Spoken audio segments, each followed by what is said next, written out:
Clyde, it's the most wonderful time of the year. It's been a week since Survivor 46 ended, and we're in the time machine. We hopped in the time machine. We've hopped out of the time machine. We're back in 2006, I think. The aspect ratio is square. The resolution is not so good. Jeff looks human. You know what that means. It's time for an old season of Survivor, and it's Christmas. I can't begin to tell you how excited I am, but what I can tell you is that you're listening to Survivor Analytics. My name's Jack. I'm the voice of the people. With me, as always, the true expert. Say hi, Clyde. What's up, party people? You definitely have a more positive outlook entering this season than I do. I'm so happy. Well, because I haven't seen it. Well, to be clear, let's just say it out loud. We're watching Survivor Season 13, Cook Islands, not a numbered season, which was a pain for me because the seasons, when you told me we're watching Cook Islands, I had to go very carefully Google to find out what number that was because it's not named in Paramount Plus. Oh, you're right, yeah. I managed to Google it without any spoilers, so I don't know anything spoilery, but Cook Islands is Survivor 13. You've seen this, as you have seen every season. I've seen this season before. It's in my bottom third. I would need to check my actual rankings. Why are we watching it? Well, we're watching it because it's a prerequisite to Survivor Micronesia, which has a bunch of returning players from this era. We watched Amanda and James, who will both appear on that season, and there are multiple people from Cook Islands that appear on Micronesia as well. So we're checking the boxes, and while I'm personally not very high on Cook Islands, this season has a cult following. People who love Cook Islands are obsessed with it, and I'll be excited to see where you fall on it. This is also the first time that we are watching a Survivor season with a theme. The other seasons covered on this podcast will have a theme according to their location, like Samoa or China. But this is the first time where production decides to organize the tribes in what Jeff calls a very unique way. He says in the opening moments that they've been divided into 4 very unique tribes. So Jack, tell us how the tribes are divided for this season. So there's all kinds of things that are different about this, especially coming right off of Survivor 46. We're back to 39 days. We're back to the old aspect ratio. There's 20 people instead of 18. And there's 4 tribes. Those 4 tribes are Hiki, which is the African-American tribe, Aitu, which is the Latino tribe, Puka, which is the Asian American tribe, and Raro. Raro, the whiteys. Raro is the white tribe. And so these tribes, 4 tribes of 5, divided by race, kind of a wild way to start a season. Because obviously, we all know these tribes will shrink. They will probably merge at some point. There might be some swapping. At some point, they will all be on one beach. But there could be permutations before that. And so this is essentially a wild hook that feels like it will really only stick if some of these tribes have alliances that stick throughout the season. But it is, right off the bat, one of the wildest things I've ever seen on television. You get a wide mix of reactions from the contestants, right? I struggle with names because there's 20 people and it's the first episode. This is the first time we're covering a 20-person cast since Samoa. Yeah. It's been a while since we've seen this many people on our screen. You've got people in Puka saying like, oh, this will be really interesting and I think, we'll do well. There's a guy on the I2 tribe, the Latino tribe. I think his name's Billy, who has a line where he's like, my parents rode on a boat away from an island to give me a better life. His parents are from the Dominican Republic. And now here I am rowing a boat to an island to try and get a better life. The Hiki tribe they talk a lot about, the African-American tribe talk about representing their culture and doing a good job.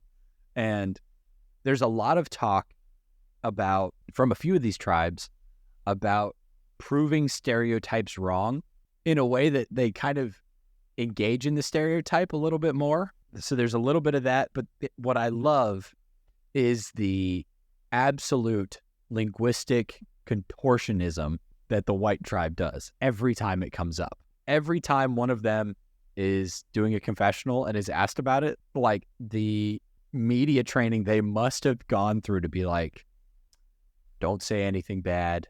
I mean, this is 2006, right? Like, it had me nervous.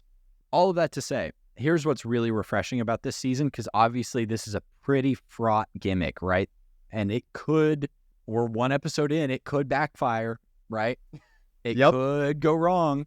Even if it's a gimmick, it is nice to go from the new era where you have a really diverse cast into an old season with a diverse cast, right? To compare it to China, where it's mostly pretty white people, right? It's a lot of white people in their 20s on a lot of these old seasons. The diversity is really refreshing in an old season. Hopefully, the unnecessary minefields production have laid out for themselves don't go off. But what were you going to say? Talking about the theme of the season at large, I think you're really setting yourself up for failure here by creating these tribes, assigning them by race. And I like what you said about appreciating the diversity of the cast, because this is easily the most diverse cast of old school Survivor. I looked it up online. The next closest is Survivor Panama, which had around like 22% people of color. And this is what, like 75? 15 out of 20. There is a positive there in that you're getting a lot more representation that you don't see in other seasons. But there's so many sensitive things that you're hitting on here. You're essentially encouraging this presentation of a race war where you have these different races competing against each other. The fact that you're having them start with their with the people of the same race on their original tribe, you're encouraging them to align with those players. We see that on every Survivor season, regardless of the theme. In 46, not as much, but like in 45, we saw Reba come together in the pre-merge and run the game later on. So there is a very high chance that these players will continue to operate in those original tribal lines, which is also their race. And then you get the question of, if you want to flip against your tribe, how is that going to be perceived by the public? If you perform poorly in the game, how will that be perceived by the public? Like, a lot of players talk about this, but they now have the pressure of being a representative. And granted, in old school Survivor, if you're a person of color going on the show, you're in the minority. You already kind of received that title of representative to a degree, whether or not you want it, which is unfortunate. But I think it's highlighted even more here when you divide the tribes this way. And I feel bad for them. Like, that's a lot of pressure to put on someone on top of just winning $1 million. Here's the question. There's so many worst case scenarios for this. Oh, yeah, for sure. So many. What's the best case scenario? The best case scenario is like just a good season that happens to have this weird start. I have the answer for you. And the best case scenario is views. It's eyes on the TV. Yeah. I have a little Survivor history lesson for you to kind of contextualize Cook Islands within the grand scheme of Survivor. Okay. So Survivor comes out in the year 2000. Survivor Borneo airs over the summer. Fun fact, it was actually taken by CBS and put on TV in that summer slot because they didn't think it would do too well. Typically, your top TV shows go on in the fall or the spring. But Survivor becomes a massive hit in 2000. Following year, 2001, Survivor the Australian Outback, you have the season with the highest ratings in Survivor history. Because the first season did so well, everyone came back for season 2. Right.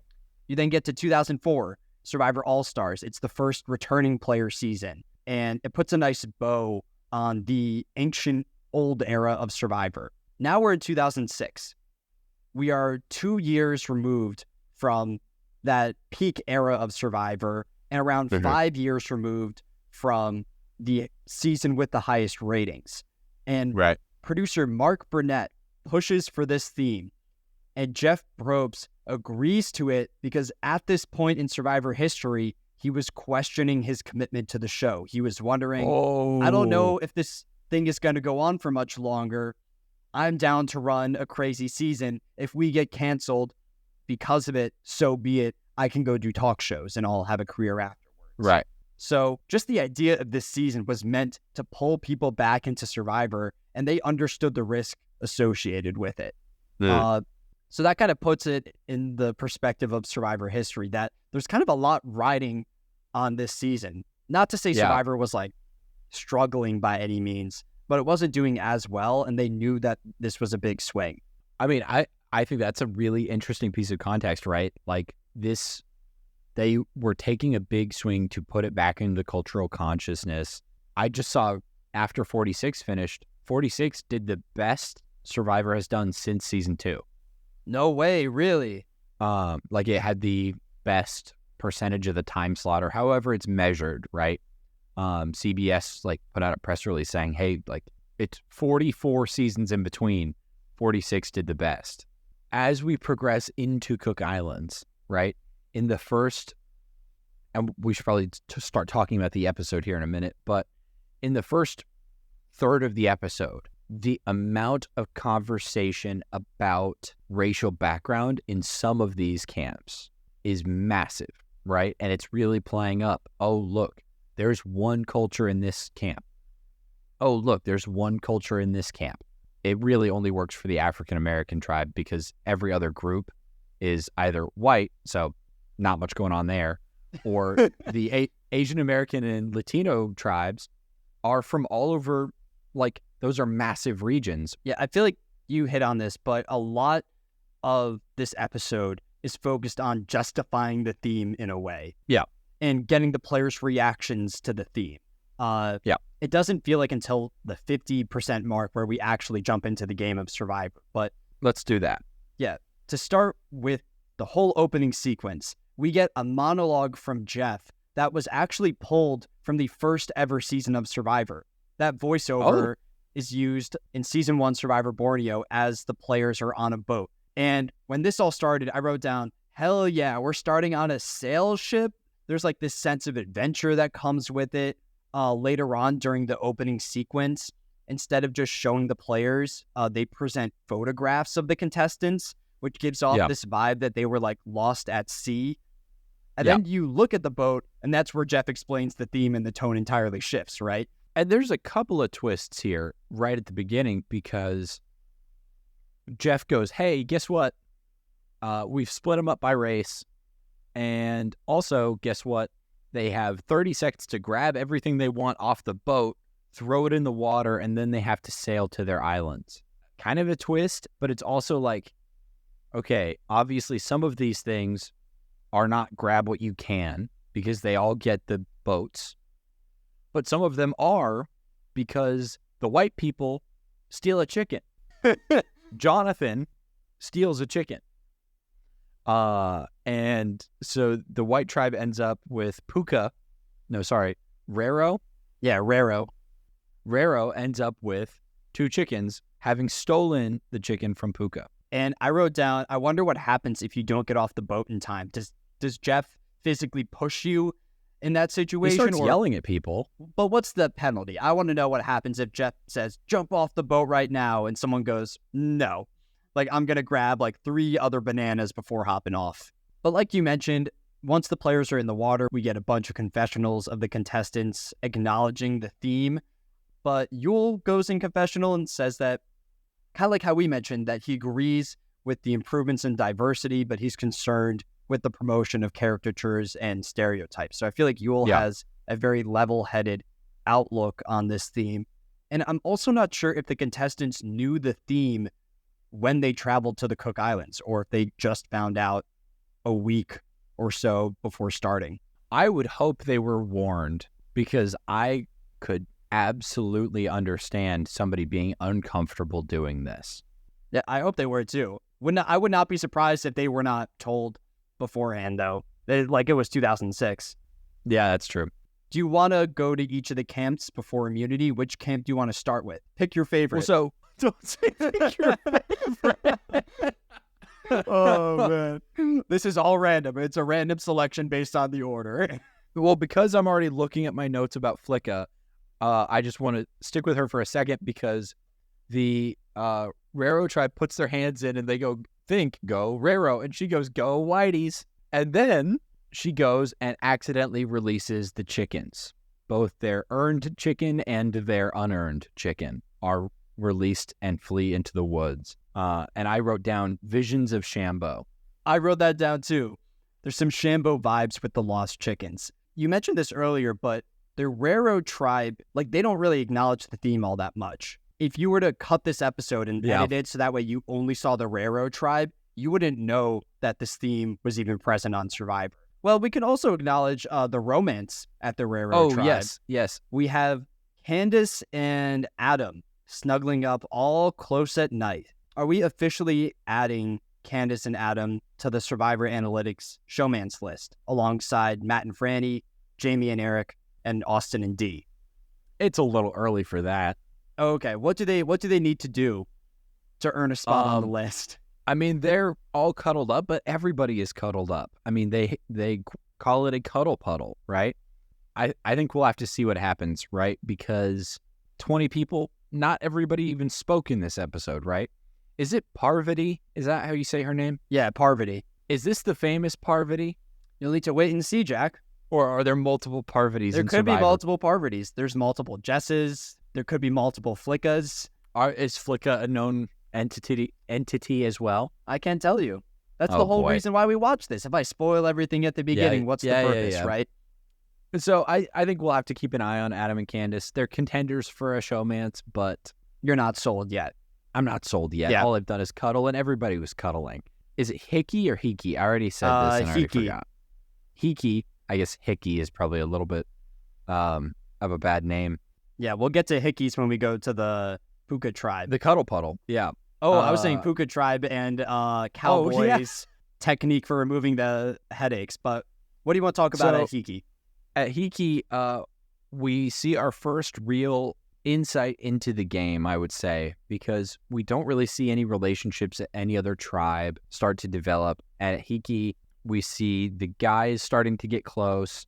Oh, gosh. I didn't write the names down even because they went by so quick. This is the constant dilemma with the premiere episodes and Jack, is that you never write the names down. So the two women on Hiki are Sandra and Jessica. Sandra and Jessica become close, and Stephanie is kind of on the outside of the two pairs, right? And this is something really interesting with this season. A 5-person versus 6-person tribe sets up a little more conflict right off the bat, right? A one-on-one conversation is safe. A one-on-one-on-one conversation is all of a sudden a majority, right? And so there's an immediate hesitance to say, oh, come talk to us, right? Let's have a 3-person chat, because it could get you in trouble strategically down the line. A 5-person tribe is the smallest that we've covered here. And there's really no hiding in this group. Every member holds a lot of significance to the tribe itself. And one thing that we didn't talk about earlier is that when you have a 5-person tribe, you will have a gender imbalance across tribes. And I think that's one thing that we'll need to be aware of going down the line. We later see the women take control of the Hiki tribe in this episode. So I'll be curious to see how that gender imbalance plays out on the other tribes as well. Oh, so just to run down the line, there are 3 women at Rero. Yeah, the women have the majority on Rero and Hiki, and then the men have the majority on I2 and Puka. Okay, so there's 2 and 2. That's great. My only other thing at Hiki is the water is dirty water. They have a barrel of dirty water. Oh, in the water well. Yeah, their water well is a barrel of dirty water that they have to boil. Yeah, that's old school Survivor, baby. I love in the it. modern era, they don't do that. They filter it for the contestants, so they take it out of the well and drink it straight. Yeah, now we're in this woke new era where these snowflakes can't get E. coli from their water supply. It adds to that overall feeling of adventure. You need to boil the water like you would if you found it anywhere else. I mean, it feels like Survivor, the activity of surviving, and not just Survivor the game, and that's fantastic. Yeah, I think you can make the argument that the actual survival is at the forefront more this episode than the strategic discussions. I feel like we don't get a lot of strategy until the last 10, 15 minutes or so. So with that Hiki tribe, 2 main notes that I have. One of them is, I think it's really interesting how some of these tribes face the seasonal theme. And we'll hit on it with the other groups, but A tribe like Puka takes it very seriously in how they discuss the topic of race. Whereas the Hiki tribe seems to cope with the seasonal theme through humor. They're making jokes when they get on the beach. Oh my God, so many jokes. I think they're playing up a little bit. I was like, surely the edit is cherry picking or they're talking intentionally, because there's like in a 2-minute segment, there were so many like terms that are racially, like have racial implications, right? They're talking about weaving the palm fronds together and making it cornrows. At one point, one of them says, "I have a dream," right? He starts quoting MLK, right? They're joking about it. Who says that? Yeah, I think it's Sekou. I think they're playing it up, or these couple little throwaway comments over the course of their first 3 days are getting cherry picked by the edit. So I'm hoping that it's the actual people on the island making jokes and not just having these little comments. I will note that their shelter is atrocious. Flat roof, door, palm fronds going around the entire thing. I do not think this shelter is going to last. And we'll probably know next episode how they've been dealing with the nights. Well, last thing I have to mention from Hiki is that Sekou takes on a leadership role, then proceeds to sleep by the water on the raft. We hear more about him asking for breaks than we do him actually being a leader, which I got to be honest, I felt like I knew he was going before the challenge. Oh, really? Just because, like, at this point, it's like, okay, it's the first episode. I was like, it's either Sekou or Cowboy, because they're the two guys who actually speak. They're the two people who get any character development on the island. Yeah, that's fair. And they're both pretty negative edits. Want to go to I2 next? I feel like there's not a lot of updates from I2. I think it's pretty quick. Billy starts talking a big game about how he knows to build a shelter, how to build a toilet, and then doesn't. We get some parallels between Sekou and Billy, both of which think they're this phenomenal leader within their tribe, and neither one of them seems to be respected by the other players in that group. We are definitely back in the classic Survivor era of a man who is loud, thinks he's a leader, right? Oh, yeah. We've seen this archetype so many times. We had Dave Cruiser in China. Jean Robert felt like he was a leader. But Jean Robert made the merge at least. Like, I feel like this archetype of player typically goes out relatively early, like a Sekou. Thank God. Only other thing from I2 is that Ozzy gets some coconuts. He's your jungle boy. He climbs around and provides for the tribe, and they all seem to enjoy his presence because of that. Yeah, he literally references the Jungle Book, and I was like, respect, great book. Do you know there's like 10 of those books, actually? It's a series? Apparently. And there's like this massive extended cast of characters as the series went on. Well, we got one tribe left, right? We got one tribe left. I'll say this. Cowboy is the chicken of Cook Islands. Really? Okay. I'm surprised you say that. I see Cowboy in a more positive light than chicken. No. I mean this in a somewhat positive way. Here's the parallel I see. Cowboy, for reference, if for some reason you're listening to this without having watched the episode, Cowboy, where everyone else on his tribe was born in America, grew up in Asian American households, but is not from another country. They grew up in America. He is a Vietnamese refugee who fled during the Vietnam War and feels very strongly and is very proud of that fact, right? Is very proud of his heritage and about he practices some traditional medicine, which we'll talk about in a minute. But he's kind of a hippie, beard, long hair. Where I see him playing the chicken role, he's the older guy on the tribe. Everybody else is a model in their 20s, right? The other two, let me just say this. The other two guys on his tribe are shredded. Brad and Yule. Yeah, they are absolutely ripped. And when one of them's like a consultant, I'm like, I don't believe that. You're a model who said you were a consultant. But the chicken archetype, he's the older guy. He's a little kooky. He runs his mouth, right? He just shares whatever he's thinking. And in the next time on for this episode, we see that people are already getting a little sick of him. Okay. And so, like, he's making jokes. Even in the next time on, there was enough of a snippet. He's making, like, kind of racial jokes. And the other people on his tribe are like, that's not cool. And he's like, whatever. Yeah, So he's making racial jokes the moment that they hop on the boat to paddle to their beach. I think they have one soundbite during their travels, and it's the rest of the tribe telling Cowboy to stop playing up the stereotypes. I think the Puka tribe is the most interesting of the four in terms of their tribal dynamics, and a large reason for that is Cowboy as a character. I think this tribe, like we mentioned earlier, has wider cultural differences, but there's also a generational gap here where the way that Cowboy talks about race is definitely less like politically correct than the other members of that tribe. I think it gives you that interesting dynamic. I see Cowboy as different from Chicken in that Chicken didn't recognize his own strengths. He wanted to help build the shelter on Survivor China. The other players didn't want to listen to him, and then he got frustrated and pouted in the corner. And Chicken's arc is very short, where I feel like this will be a little bit more meaty. Well, I think the difference there is that Chicken had his strengths and he gave up on them very early. Whereas Cowboy seems to more like embrace those parts of himself. We get this entire segment with him and Brad, where Brad has a headache and Cowboy hits him at different parts of his head, doing some traditional medicine techniques. And the edit presents this in a way that's very negative, where they want Cowboy to look a little bit like a doofus.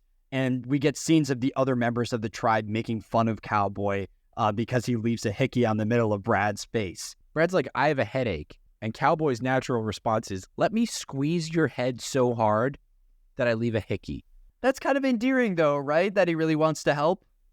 That part is really sweet, and it seems to work, right? But you know what I never want when I have a headache? Is somebody touching my head. Oh, okay. That sounds awful, but it works, right? It works for Brad, and I think one of my issues with the season at large is presented in this segment of the episode, where if the whole idea of this season is we want to highlight different races and cultures, then this was an opportunity to show this is a form of traditional medicine that's used in other countries. And instead, it's presented more as, oh, this is so weird through the eyes of the other players. So I felt like this was a missed opportunity on the show's front to accomplish the original goal of the season. If the goal of the season was highlight cultural depth, ball already dropped, right? Like, that's on me for having hope. But so that's all I've got. Do you want to go to the challenge? Can I please talk about this challenge? Yeah, go for it. Because we basically got two things left here, right? The challenge is both immunity and a little reward, right? But it's the old days, and it's the first challenge of the season, so the reward is just fire. And the first place finishing tribe will get a fire-making kit. Every second and third will get flint. This challenge, oh my God, all this challenge is a race and a puzzle. But you know what? It's a complicated race and puzzle with some interesting elements. And this is all you have to do, Survivor. This is all you have to do.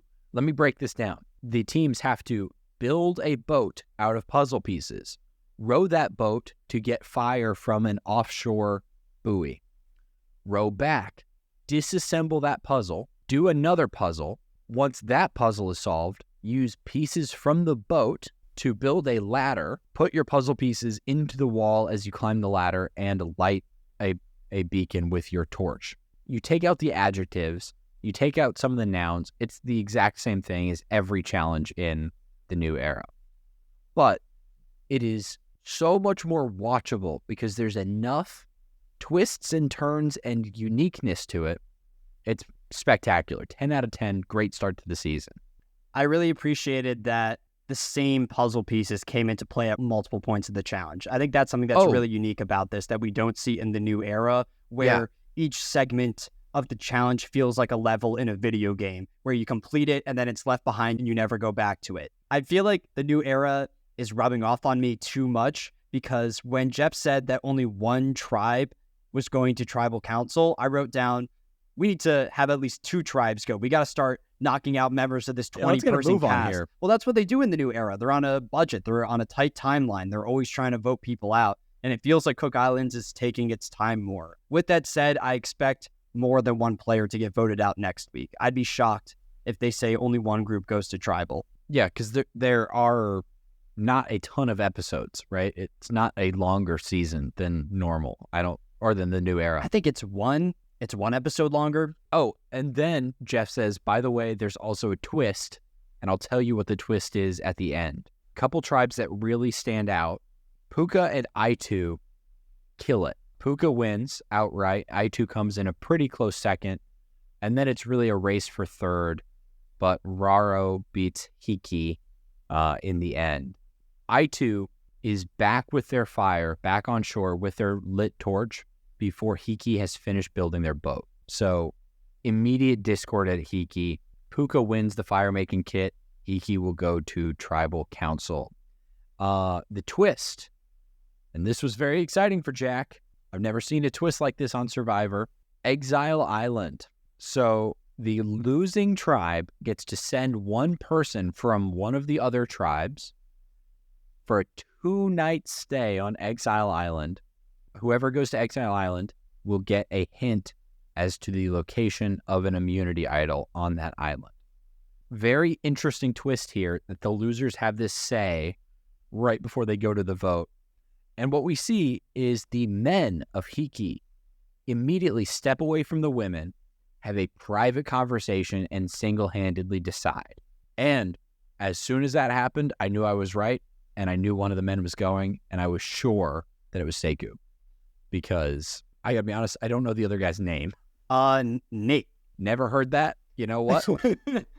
That's a pretty good sign. Hiki tribe chooses Jonathan, the chicken thief, to go to Exile Island. Nothing comes of it yet, but he's out there. So to talk about the Exile Island twist, I'm happy you brought this up. This twist was introduced the season prior. Season 12, Survivor Panama, is also called Survivor Exile Island. It's like the subtext of the season's logo.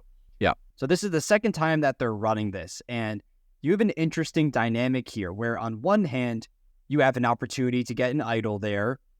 But on the other, you're isolated from your tribe in the early days of Survivor when those alliances are forming.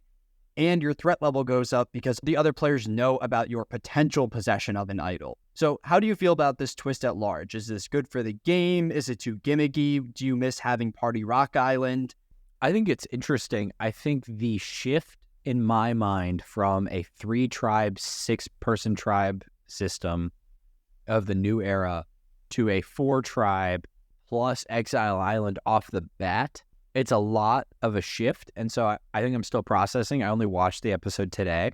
I think the combination of, yes, this raises your threat level and hurts you because you're out of the conversation. But what you do have potentially is a little bit of an alibi because you don't have a say in getting to go, right? It eliminates the New Era thing of volunteering yourself for Party Rock Island, right? Shout out to Jelinski.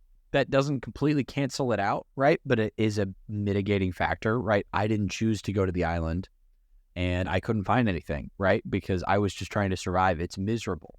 And it is. It's a windswept little atoll with like a fake shipwreck on it. Do you like that the losing tribe gets to select who goes to exile? That's a dangerous thing. The way they talk about exile, at least in this episode, they make it sound like a negative, like it's a punishment. Like they send Jonathan to exile because he stole the chicken. It's Exile Island, not Party Rock Island, right? It's in the name. It's not portrayed positively. So that begs the question, shouldn't the winning tribe have the say in who goes to exile? It's like they're trying to balance the game. They're saying, you lost, now you get to punish a winner, right? Okay. And so, I don't know. I think it will be interesting to see, and I suppose you know the answer to this. Is Exile Island in play at every immunity challenge? I'm not sure about every immunity. I know it's around for most of the pre-merge. Okay. And I think it goes into the merge as well. I think this twist gets more interesting as the episodes go by, especially if there's a potential swap down the line, because now you know people on the other tribes, and it's not just a matter of, oh, you stole a chicken, we'll send you to exile. Like once there's actual personal relationships involved, that's where exile becomes a more intriguing twist. Yeah, I'm excited to see it develop. I can also tell you a quick update with the immunity idol and contextualize that within Survivor history. So, yes, please. This is season 13, right? The immunity idol joined Survivor in season 11, Survivor Guatemala. And at this point, it's a relatively new gimmick in the game. It's not used like a modern idol. This version of the idol is played after the votes are cast and after the votes are read aloud. So there's not a lot of strategy. It's basically another layer of protection if it's in your pocket. It's an extra life. It's an extra life in the game. The last round you can use it is the final 4. And at this point in Survivor history, it's always been a final 2. So it gets you 1 round away. That's crazy. Okay, that's very good to know going into this. Yeah, so it's definitely more powerful than the modern version of the idol. Okay. Yeah, that's very good context. That will be good to keep in mind. Jonathan the Chicken Man does not find it in the episode, but he is still there going into the next episode. So who knows? Maybe he'll find it tomorrow. I feel like we can just run through the end of this episode really fast. Yeah, it's a pretty common dynamic on Survivor. You have 2 pairs with 1 player in the middle. On one side, you have Jack's favorite contestant, Nate, whose name he remembers. I will now. Partnered with Sekou. And on the other side, you have Sandra and Rebecca, with Stephanie positioned in the middle. I feel like we barely know anything about these 5 contestants. We know the most about Sekou, but that's primarily negative information. The edit portrays him as lazy. And outside that, I don't have a lot of invested interest in these people, but hopefully we'll learn more about them in the upcoming episodes. Yeah. Stephanie is playing the middle here, and she needs to decide who she's going to work with. And she's barely playing the middle. Well, what do you mean? Like, the edit has her playing the middle because she has a conversation with the women where she says, yeah, let's go Sekou. And then Sekou pitches flipping and does a terrible job. I love this pitch from Sekou. This was one of the highlights of the episode for me. I wrote down a quote. He says, do you want to make it in a world with a bunch of people who got alliances based on where they're from or someone that knows how to survive or can bring on some fire?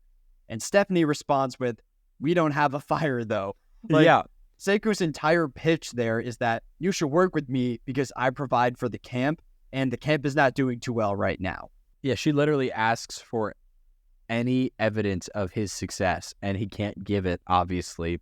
I think it's Sandra and, I apologize, I already forgot her name. Rebecca. The third woman, Rebecca, are both from New York. They've got this bond already. And I want to say Stephanie's like a nursing student from Michigan or something like that. Well, I just looked it up. She's a 35-year-old nursing student. So she had an entire life before deciding to pursue nursing. And I'd love to learn more about that. But we don't get any personal content from Stephanie. Her edit is completely focused around her positioning in the middle of this tribe. But you know what? She's absolutely right? She has Sekou's number. She knows he's full of shit. She does not allow his nonsense. Tribal is very forgettable, except for the fact that the location of Tribal is fantastic. It is a beached, broken down sailing ship, sails and all. I need to take a look at that Tribal Council setup. I wonder if it mimics the sailboat from the opening sequence of the episode. And they're going with this theme of you were stranded on an island, and this is the same boat that broke down. I think so. I think that's exactly what they're doing. Only other highlight I have from Tribal Council is Jeff asking, who is the tribal leader? Which is the most old school Survivor question you can possibly get. Jeff wants to know who is guiding the tribe in building the shelter and making the fire. And I don't feel like modern Jeff really cares about that anymore. He's learned his lesson by now. Small editing highlight, too, is when Stephanie votes. Yes. They put the camera over her shoulder and show her writing the letter S. But you don't know if she's writing down Sekou or if she's writing down Sandra. So good job on the Survivor editors there. It's such a little thing, but like I'm so keyed into that stuff now after a year and a half of doing this podcast that like I was like, oh, good job, Survivor editors. Final vote, 3 Sekou, 2 Sandra. Cut and dried. As soon as they got to Flint, I noticed that Nate immediately starts like hyping up his teammates because he's got to do some serious damage control now. I'll be interested to see what happens with this Hiki tribe next episode, because if they lose again, the question becomes, do you want to vote out Nate, probably the best physical performer on the entire tribe? Like, there is a risk there now. Like, he is on the bottom and he's an easy vote. But how do you feel about your tribe moving forward if he goes home? I will miss Sekou, though. I think he's a memorable first boot. I feel like a lot of these first boots get some negative content, but it's always fun, at least for me. I would say, let me think, which first boots do I appreciate more than Sekou? I had more fun with Chicken because he yells, damn, when he gets voted out. Yeah, Chicken was pretty iconic. Jelinski, up there, potentially the most iconic first boot in my humble opinion. Regardless of how you feel about him, he is memorable. I'll give it to Sekou. I think he's more memorable than Marisa Callahan from Survivor Samoa. I saw your eyes drift to a list there. No, I don't have a list. I know the boot order. I swear. He's more memorable than her from Samoa. And, those are two 20-person casts, so you get what you get. I mean, I'm excited for this season to develop. I really look forward to getting to the final 10. I feel like I say this every time we start a season. I'm like, there's so many names, so many proper nouns, all the tribe names. Oh my God. And it's like, I've got to remember 4 names, 4 thematic colors, but it's old Survivor, so they're getting filthy. In 46, they've got changes of clothes, and they're all color-coded, right? Like back here in Cook Islands, at one point, one of the women, I think, in this final tribal, her shirt is just already filthy and gray from 3 days. If your buff isn't on your forehead, I might miss it, right? Well, given the arrangements of the tribe this season, I think you'll know who's on which tribe, just based on the theme. Well, I'm trying not to do that, Clyde, because I'm trying to be conscious of tribe does not necessarily equate race all season long. I am certain there's going to be some swaps, right? So I'm trying to build up the color coding by tribe name and buff color, right? Okay. Because I feel certain we're going to get a swap at some point, and there's going to be somebody is going to make an insensitive joke. Oh, it's only a matter of time. Add that to the bingo card of Survivor Cook Islands is a tribe swap and an uncomfortable comment. Winners, losers. Before winners, losers, I want to give you a reminder that I will be asking you for a winner pick for the entire season. Do I have to pick now? Yep, that's the rule. You got to pick at episode 1. I picked Parvati. You're just picking Parvati based on name value? Yeah. Okay. I'll lock it in. I think Carrie's favorite player, friend of the show, Carrie's favorite player. So do you want to start with winners or losers? Let's start with losers. Loser, I think we'll agree on, is Nate. No. Really? Okay. I think Nate's the clear loser here. He was aligned with Sekou, who gets voted out of the game. He's on the bottom of the Hiki tribe. And I think the only thing that will save him at this point is his physical prowess and the challenges. Yeah.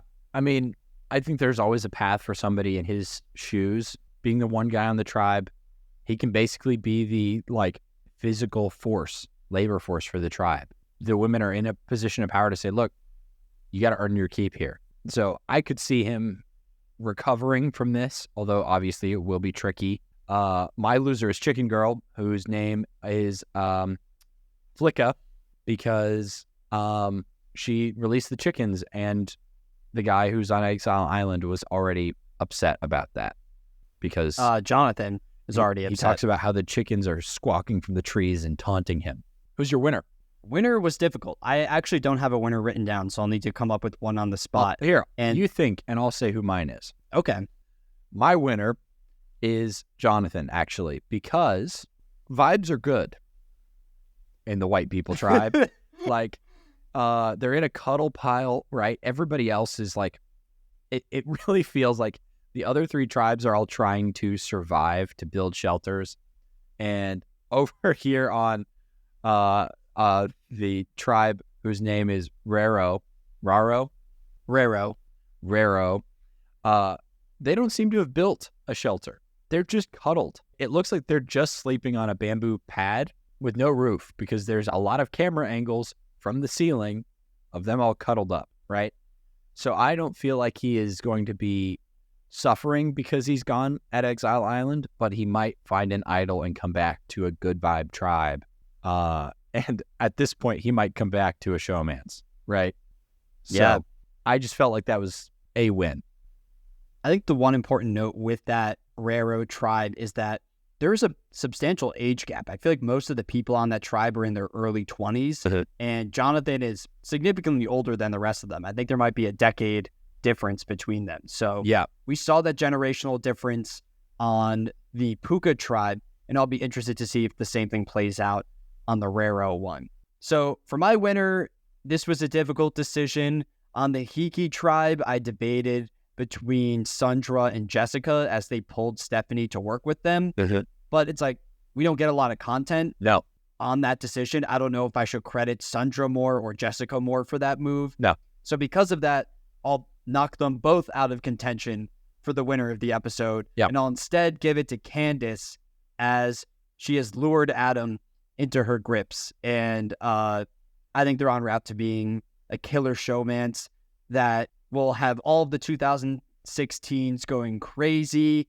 Maybe they'll get swapped into the different tribes and they'll have a moment where they like kiss each other goodbye, or they'll get swapped and they'll be on the same tribe and they'll embrace each other knowing that they can cuddle for one more night. I appreciate your attempting to pretend like you don't know exactly what happens, because you've seen this.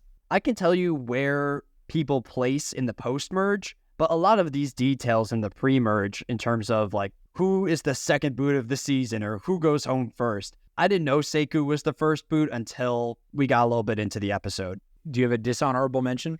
I gave the dishonorable to Jonathan, actually. I think he's building this reputation of being a chicken stealer, which will not bode well for him in the long run. And I'm worried that he'll be isolated. Like, I'm worried he might get isolated from Rero by getting sent away so early. See, I will push back on that for a split second and just say that he might get isolated for being on the island, but he also might benefit because if the showmance progresses, right, there's going to be a pair in the showmance and a pair of people not in the showmance going, oh, God, where's the other, like, where's the third member of our tribe that isn't in the showmance, right? I could see that happening. Do you have an honorable as a cowboy? It is 45-minute episodes, baby. Oh, my God. Are you kidding me? Not only is it a longer time on the island, which means more suffering and survival, but the episodes themselves are like 41 minutes. They're snappy. They're quick. I don't have to watch it live. I don't have to watch it on an airplane, although I will next week and the week after. There's no escaping the airplane viewings. It feels amazing. 10 out of 10. I'm surprised you love the 45-minute episodes. I miss the 90 minutes, especially for a cast of this size. I feel like with 20 people, I don't know anything about like half of them. I'm trusting that I will get to know the people who matter for the merge. I know some of these people are going to be like, I'm going to forget them. That's fine. I don't want to forget them. I don't want there to be background characters. I want each elimination to feel somewhat important. That's why you're the true expert and I'm the voice of the people. Yeah, there's a very clear contrast, I feel like in the first episode already, between who are characters and who is there as like an opponent or, you know, like a bowling pin. We'll find out next week. Thanks for listening to this first episode with us on Survivor Cook Islands. We're covering the entire season, so a lot more content on the way to fill the summer. You can check out other content that we have on TikTok and Instagram. If you want to hear Jack's atrocious Survivor thoughts, jump over to Threads as well, where he recently had some minor beef with Jelinski.